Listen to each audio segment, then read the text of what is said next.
Hello friends, पिछले video में हमने निफ्टी के 15 मिनट चार्ट में डिटेल में समझने की कोशिश की थी कि क्यों हम यहाँ से एक डिक्लाइन एक्सपेक्ट कर रहे थे इस रेंज में करेक्शन पूरा होने के लिए, राइट।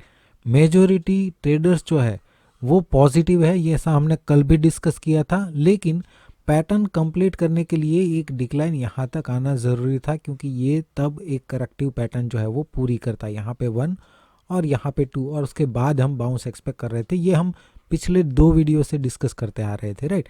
लेकिन यहाँ पे पॉजिटिविटी इतनी ज़्यादा है कि यहाँ पे डिक्लाइन नहीं हो रहा था, राइट। पैटर्न कंप्लीट ही नहीं हो रही थी और ये एक इरेगुलर करेक्शन, बड़ा इरेगुलर करेक्शन हमें देखने को मिला। यहाँ पे भी हमें एक इरेगुलर करेक्शन देखने को मिला था और वो भी काफ़ी बड़ा था, राइट। तो यहाँ पे 2 बड़े इरेगुलर करेक्शन हमें देखने को मिले जो कि साइन है पॉजिटिविटी की, राइट। जिन्होंने भी कोर्स लिया हुआ है वहाँ पे इरेगुलर करेक्शन में मैंने क्लियरली वहाँ पे मेंशन किया कि जिस साइड का भी इरेगुलर करेक्शन बन रहा है मतलब कि मेजॉरिटी ट्रेडर्स जो है वो उस डायरेक्शन में पोजीशन बना रहा है। इरेगुलर करेक्शन बनते ही इसलिए है क्योंकि मेजॉरिटी ट्रेडर्स जो है वो चाहते हैं कि वो ट्रेंड को मिस ना कर जाए, राइट। इसीलिए वो किसी भी प्राइस पे बाय करना चाहते हैं, राइट। लेकिन यहाँ पे होता क्या है, ये एक इरेगुलर करेक्शन का वेव सी जब आता है तो यहाँ पे मोस्टली सबका कॉन्फिडेंस जो है वो डाउन हो जाता है, लेकिन यहाँ से फिर जो है मार्केट रिवर्स हो जाता है, राइट। लेकिन ये हमें पहले से पता था। इलियट वेव एक ऐसा टूल है जो हम एडवांस में मार्केट को प्रिडिक्ट कर सकते हैं, राइट। यहाँ पे ये डिक्लाइन भी हम एक्सपेक्ट कर रहे थे और डिक्लाइन के बाद इस रेंज में से बाउंस भी हम एक्सपेक्ट कर रहे थे, राइट, जो इसके ऊपर जा सकता है। तो आज हमें वो दोनों ही देखने को मिला।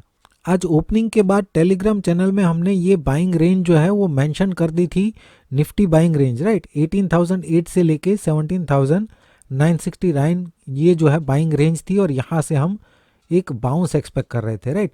यहाँ पे ये हमने एक और चार्ट भी सेंड किया था टेलीग्राम चैनल में जहाँ पे इस रेंज में से हम एक्सपेक्ट कर रहे थे कि इस रेंज में हमें एक बाउंस देखने को मिल सकता है और इस रेंज में से आज ही वो बहुत ही अच्छा बाउंस हमें देखने को मिला, हाई को भी ब्रेक कर दिया। आज फिर से अगर हम निफ्टी का 1 आवर चार्ट देखें तो 1 आवर चार्ट में क्या लग रहा है, ये ABC फिर लिंक वेव एक्स और यहाँ पे फिर से एक ABC। इस तरीके से यहाँ से लेके यहाँ तक एक डबल जिगजैग करेक्शन लग रहा है, राइट। अब यहाँ से जो बाउंस है उस बाउंस की अगर हम बात करें तो अब ये A और 1 और ये B और 2 यहाँ पे कंप्लीट हो चुका है। C और 3 का हम प्रोजेक्शन निकालेंगे स्मॉलर टाइम फ्रेम में। मान लीजिए कि ये C और 3 के मिनिमम प्रोजेक्शन रेंज है, राइट।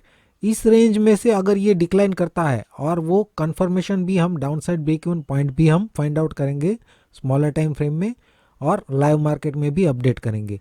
अभी इस रेंज में से अगर डिक्लाइन ये कंटिन्यू करता है मान लीजिए, तो हो सकता है कि यहाँ पे ये first ABC, first link wave x, second ABC, फिर यहाँ पे सेकंड लिंक वेव एक्स और वहाँ से फिर एक और ABC पैटर्न जो है, इस तरीके से ये ट्रिपल जिगजैग करेक्शन में कन्वर्ट हो सकता है। ये मैं एक आपको पॉसिबिलिटी समझा सकता हूँ कि किस तरीके से हम करेक्टिव पैटर्न में पॉसिबिलिटी आइडेंटिफाई कर सकते हैं। अब तक ये डबल जिगजैग करेक्शन है, हमें ध्यान रखना है कि यहाँ से जो बाउंस है वो किस तरीके से प्रोग्रेस करता है और वो ट्रिपल जिगजैग करेक्शन में कब कन्वर्ट हो सकता है, वो एक बहुत ही इंपॉर्टेंट क्वेश्चन है, राइट।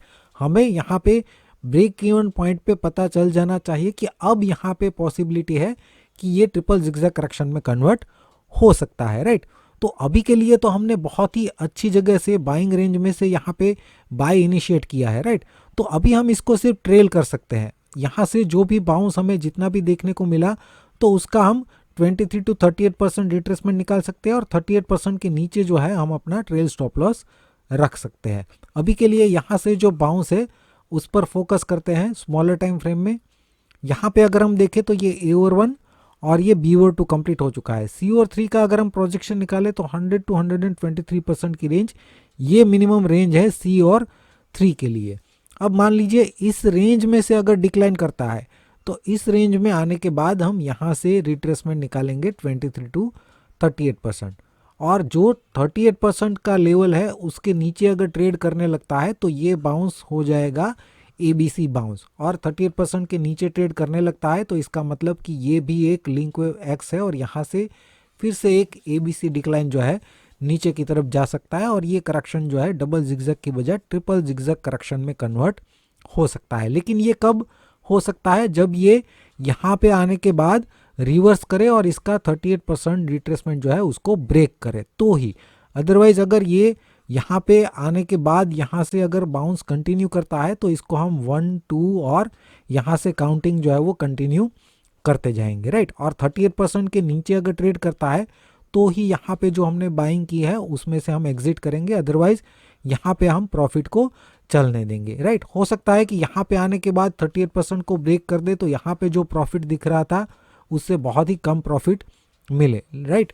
लेकिन इसी तरीके से बड़े प्रॉफिट जो है वो बनते हैं, या तो फिर आप इस मिनिमम टारगेट रेंज में आने के बाद पार्शियल प्रॉफिट बुक कर सकते हैं और बाकी जो है वो ट्रेल कर सकते हैं।